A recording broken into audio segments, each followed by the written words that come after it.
टोंक जिले के देवली उनियारा विधानसभा उपचुनाव में निर्दलीय प्रत्याशी नरेश मीणा की ओर से एसडीएम अमित चौधरी को मारे गए थप्पड़ की गूंज प्रदेश भर में सुनाई दे रही है। इस मसले पर आरएएस अधिकारियों की ओर से की गई पेन डाउन स्ट्राइक और नरेश मीणा के समर्थकों की तरफ से मचाए गए बवाल के बीच सूबे की सियासत भी गर्मा गई है। अब इस मामले में नया मोड़ लेते हुए पर्ची सरकार पर एक बड़ा सवाल उठा दिया है। तो चलिए जानते हैं आखिर देवली उनियारा की जनता का क्या कहना है इस पूरे मामले में और क्या सवाल उठाया है देवली उनियारा की जनता ने सत्ताधारी सरकार पर। दरअसल देवली उनियारा सीट पर बवाल थमने का नाम नहीं ले रहा। निर्दलीय प्रत्याशी नरेश मीणा के द्वारा एसडीएम को थप्पड़ मारने के बाद से ही राजस्थान की राजनीति में भूचाल आ रहा है। वहीं इस मामले ने नया तुल पकड़ लिया है। दरअसल समरावता गांव की एक मतदाता चित्रा मीणा ने मीडिया से बातचीत करते हुए मतदान वाले दिन यानी कि 13 नवंबर की सच्चाई को अपने शब्दों में बयां किया है।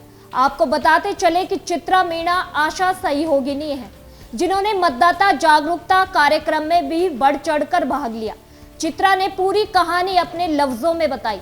उन्होंने कहा कि मतदान बूथ पर उनसे जबरदस्ती वोट डलवाया गया। जब उन्होंने कहा कि मैं पूरे गांव के साथ ही वोट करूंगी तब अधिकारियों द्वारा उन्हें डराया गया, धमकाया गया। चित्रा ने बताया कि उनके पास वोटर आईडी या कोई भी आईडी नहीं है और जब चित्रा ने कहा कि मैं घर जाकर वोटर आईडी लेकर आती हूं तब भी उनको ये ही कहा गया कि बिना आईडी के वोट करो। जब महिला ने इसका विरोध किया तो बिना आईडी के कैसे मैं वोट कर सकती हूं, तब फिर से उनको धमकाया गया और डराया गया। चित्रा ने कहा कि उस दौरान पोलिंग बूथ पर एक अध्यापक ड्यूटी पर तैनात था। उसने एसडीएम को कहा भी था कि बिना आईडी के वो कैसे वोट कर सकती है। उस पर एसडीएम ने कहा कि मैं इतना बड़ा अधिकारी बैठा हूं तब आईडी की कहां जरूरत है। चित्रा मीणा साफ साफ लफ्जों में ये कह रही है कि उन्होंने स्वेच्छा से वोट नहीं किया है, उनको डरा धमका कर उनसे वोट करवाया गया है। साथ ही उनके विकलांग पति से भी डरा धमका कर वोट करवाया गया। चित्रा ने बताया कि उनसे ये कहा गया कि तुमने अगर वोट नहीं किया तो तुम्हें सस्पेंड कर दिया जाएगा, तुम सरकार का खाती हो, तुम सरकार की ही मुलाजिम हो, वोट तो तुम्हें करना ही होगा।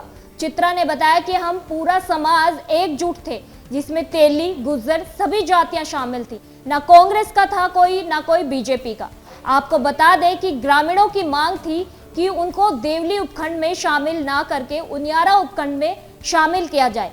जिस महिला ने मतदाता जागरूकता कार्यक्रम में भाग लिया, मतदाताओं को मतदान का एक एक मूल्य बताया, उसी महिला के साथ इस तरह की जबरिया वोट करवाया गया।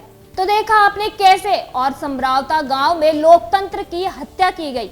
अब इस पूरे मामले में सत्ताधारी सरकार पर सवाल उठाए जा रहे हैं। सवाल ये उठाए जा रहे हैं कि एक छोटे गांव में इस तरह की घटना क्यों अंजाम लिया, क्यों गांव में जबरन वोट करवाए गए, आखिर जरूरत क्यों थी जबरन वोट करने की। जब सरकार को अपने किसी प्रत्याशी को ही जितवाना था तो वैसे ही जितवा देती।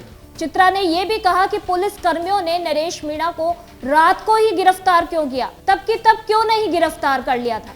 खैर मामला चाहे जो भी हो, फिलहाल नरेश मीणा को 14 दिन की हिरासत में रखा हुआ है और बाहर जनता नरेश मीणा को रिहा करवाने के लिए सरकार से लगातार बोल रही है। इस वीडियो में फिलहाल के लिए इतना ही।